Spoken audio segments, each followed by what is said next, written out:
केंद्र सरकार ने सरकारी कर्मचारियों के लिए एकीकृत पेंशन योजना यूपीएस को मंजूरी दी। केंद्रीय मंत्रिमंडल ने सुनिश्चित पेंशन प्रदान करने वाले सरकारी कर्मचारियों के लिए एकीकृत पेंशन योजना यूपीएस को मंजूरी दे दी है। यह योजना 2 स्तंभों पर आधारित है।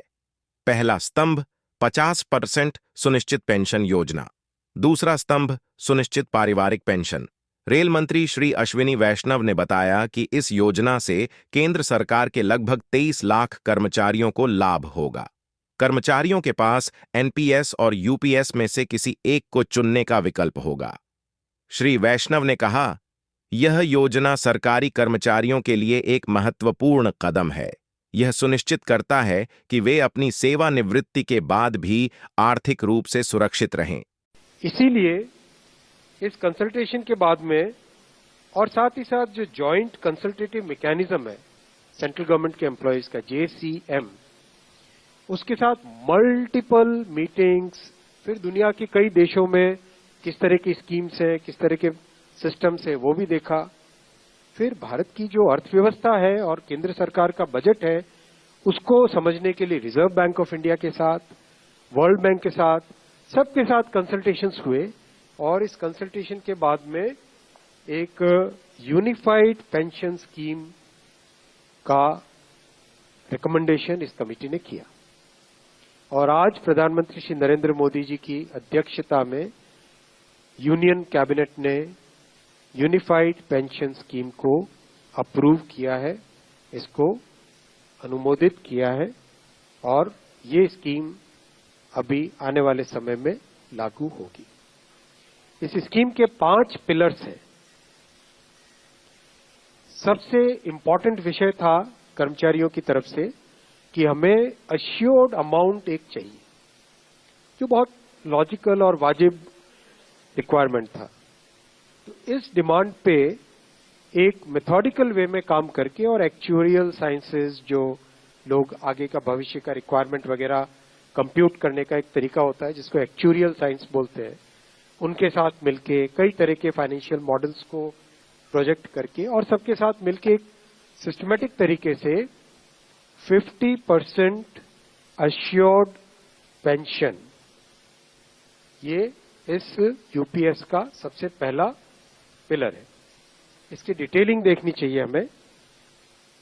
जो ये अमाउंट मिलेगा वो रिटायरमेंट से पहले के 12 महीनों की एवरेज बेसिक पे का 50% होगा। मैं रिपीट कर रहा हूं, अश्योर्ड पेंशन का जो अमाउंट है that will be the average of basic पे ऑफ 12 मंथ्स बिफोर सुपर एनुएशन, उसका 50% होगा।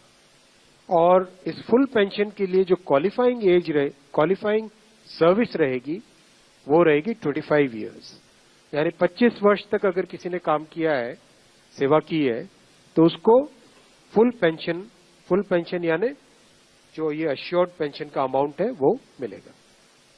25 साल से अगर कम है लेकिन 10 साल से ज्यादा है तो उसमें प्रोपोर्शनेट पेंशन रहेगी, प्रो रेटा वो पेंशन का अमाउंट बनेगा।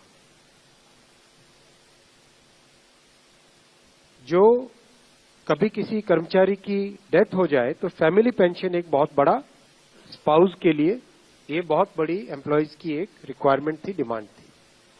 तो सेकंड पिलर इस यूपीएस का है अश्योर्ड फैमिली पेंशन।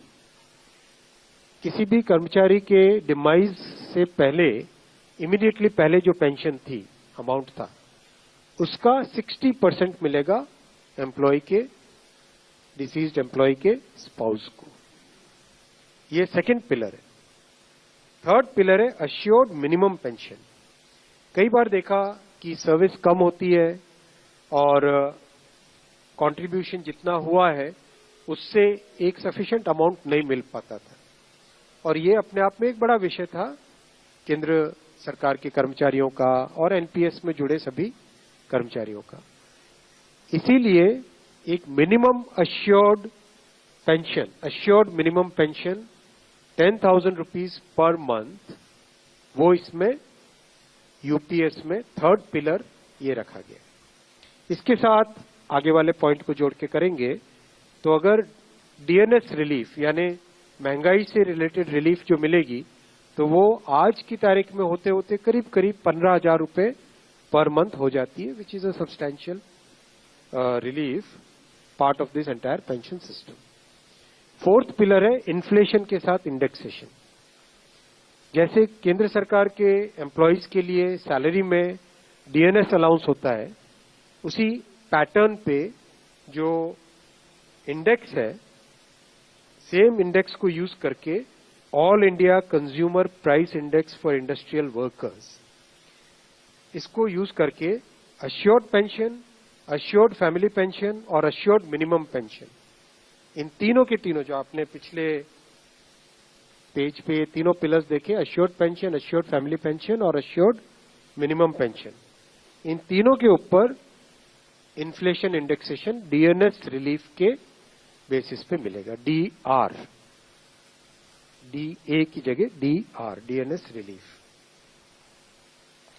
पांचवा पिलर है इस स्कीम का lump sum payment at superannuation in addition to gratuity. ये एक तरीके से बहुत ही इंपॉर्टेंट और बहुत ही बड़ी एक रिलीफ मिलेगी। जब सुपर एन्युएशन होता है तो उसके बाद में इंसान अपनी लाइफ को प्लानिंग जिस तरह से करना चाहिए तब कई बड़े खर्चे आते हैं, इसलिए ये लंप सम एक अमाउंट तय किया गया।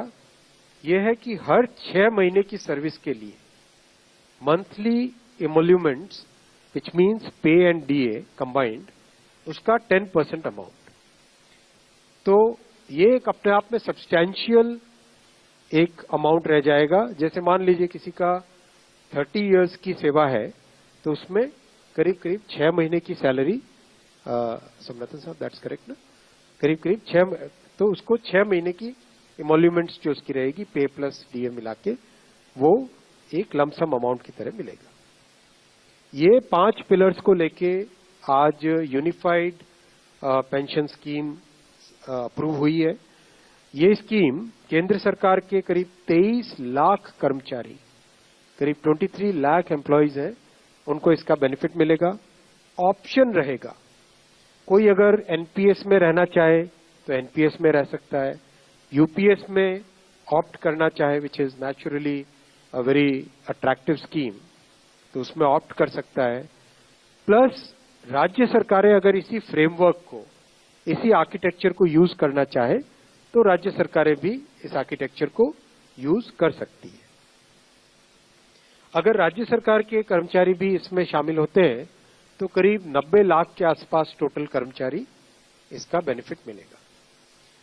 सबसे इंपॉर्टेंट जो आज के इस फैसले का बहुत ही महत्वपूर्ण पार्ट है वो है कि कर्मचारियों पर इस स्कीम का भार नहीं पड़ेगा।